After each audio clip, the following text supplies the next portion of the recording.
नमस्कार दोस्तों, मैं आप लोग स्वागत करता हूं। दोस्तों, चुनाव के दिन नजदीक आ गया और दोस्तों आप एक चीज देखेंगे कि इस वक्त एक पार्टी दूसरी पार्टी मतलब सभी पार्टियां एक दूसरे की जिसे कह सकते हैं कि प्रति प्रत्यारोप आरोप लगाने का काम कर रहे हैं और इस काम को दोस्तों आगे बढ़ाने का काम कर रहे हैं हमारे देश की बॉलीवुड की अभिनेता कंगना रनौत मैडम।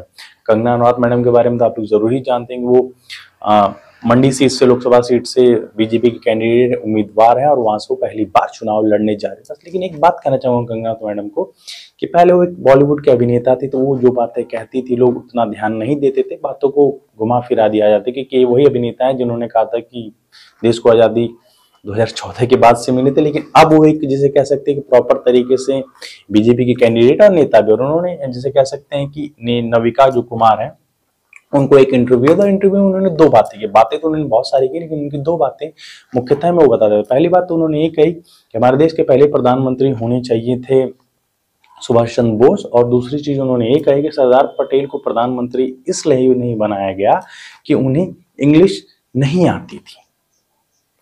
तो चलिए दोस्तों दोनों ही चीजों के बारे में बात करते हैं। दोस्तों पहली बात जो उन्होंने कहा कि सुभाष चंद्र बोस जी को हमारे देश की जिसे कह सकते हैं पहला प्रधानमंत्री बनना चाहिए, जो बने नहीं।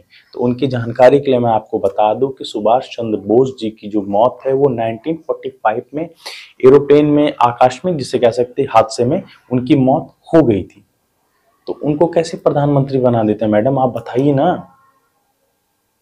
देश को आजादी कब मिली तो पता है ना, वैसे चलिए आपको पता कैसे होगा, आपको तो पता है कि 2014 के बाद से आजादी मिली थी, लेकिन 2014 के बाद से भी आजादी मिली थी तो प्रधानमंत्री कैसे बना सकते थे। मतलब आप सोचिए दोस्तों, तर्क है इस बात में, कोई कुछ तर्क है, क्योंकि अब वो कैंडिडेट है और बीजेपी की तरफ से मतलब जिसे कह सकते हैं कि प्रत्याशी। और मानता हूं भाई कि बीजेपी वाले खाली इतिहास को बताते हैं कि नेहरू गांधी कितने बेकार थे या नेहरू गांधी ने देश के लिए कुछ नहीं किया। मानता हूं उनकी बातों को कि हाँ लोग कहते हैं इस चीज को, लेकिन कुछ भी बोल देना कि सुभाष चंद्र बोस जी को पहले प्रधानमंत्री देश का होना चाहिए था, जिनकी आकस्मिक पद 1945 में हो चुकी थी। और सबसे बड़ी बात सोचने वाली दोस्तों कि जो उनका इंटरव्यू ले रही है नविका कुमार, उनसे कोई भी काउंटर सवाल नहीं करती हैं, उसको उनके फैक्ट को चेक नहीं करते हैं कि हाँ ये आप गलत बोल रही हैं। और दूसरी चीज जो उन्होंने कहा कि सरदार पटेल जी को देश के प्रधानमंत्री होना चाहिए था, उनको इसलिए नहीं बनाया गया कि उनको इंग्लिश नहीं आती थी। उनको बता दें कि वो लंदन से पढ़े हुए व्यक्ति थे, उन्होंने लंदन से पढ़ा था अपनी, और वो उस वक्त के हमारे देश के माने जिसे कह सकते हैं माने जाने वकीलों में से एक थे, जो विदेश से अपनी पढ़ाई पढ़ के आया है। उसको आप इस तरह की बात कर रहे हैं कि उनको इंग्लिश नहीं आती थी। बाकायदे अगर गूगल पे सर्च भी कर लेते तो भी पता चल जाता कि आती थी कि नहीं आती थी। मतलब कुछ भी बोलना है, अगर आप बीजेपी की तरफ से आगे बीजेपी कैंडिडेट कुछ भी बोल देना, कुछ भी मतलब कुछ भी बोल देते हैं।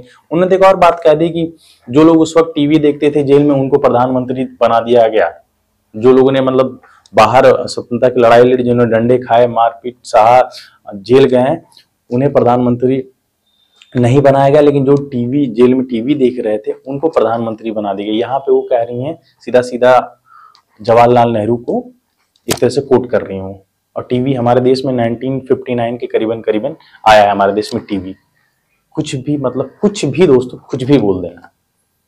बहरहाल दोस्तों बस वीडियो इतना सा था। वीडियो पसंद है तो लाइक शेयर कमेंट जरूर करेगा। दोस्तों आप लोगों से एक सवाल रहेगा, बहुत छोटा सा सवाल रहेगा, बहुत बड़ा नहीं, बस इतना मैं आप लोगों से पूछना चाहता हूँ कि कंगना रनौत मैडम एक बॉलीवुड के अभिनेता, इसमें दो राय है नहीं कि बहुत अच्छे अभिनेता, इसमें कोई दिक्कत क्या, लेकिन वो दोस्तों नेता है उस बेहतर तरीके की। क्योंकि अगर उनके भाषण इस तरीके के आएंगे, इतिहास को तोड़ मरोड़ की बातें करेंगे, जिसे कह सकते हैं कि इतिहास के साथ छेड़खानी करना सही है। सब लोग छेड़खानी करता है, अपने हिसाब से बताने की कोशिश करता है जहां से उसको लाभ मिल जाए। ये हर एक पार्टियां करती, कोई एक पार्टी ये बात नहीं कर रहा, लेकिन इतना भी छेड़खानी क्यों करने की आदमी साफ साफ क्लियर पता चल जाए। और हमारे देश की गोदी मीडिया का क्या ही होगा कि गोदी मीडिया काउंटर ही नहीं करती है सवालों को। उनको लगता है कि हाँ जो बीजेपी का प्रत्याशी जो बोल रहा है हाँ उसमें हाँ में हाँ मिलाते, जिससे जनता को ऑटोमेटिक जनता के पास भी गलत इंफॉर्मेशन जाती है ना इससे। मेरा दोस्तों आप लोग क्या रहा है कमेंट के माध्यम से जरूर बताएगा। मिलते हैं आप लोग नेक्स्ट वीडियो में, तब तक के लिए टाटा गुड बाय, जय हिंद।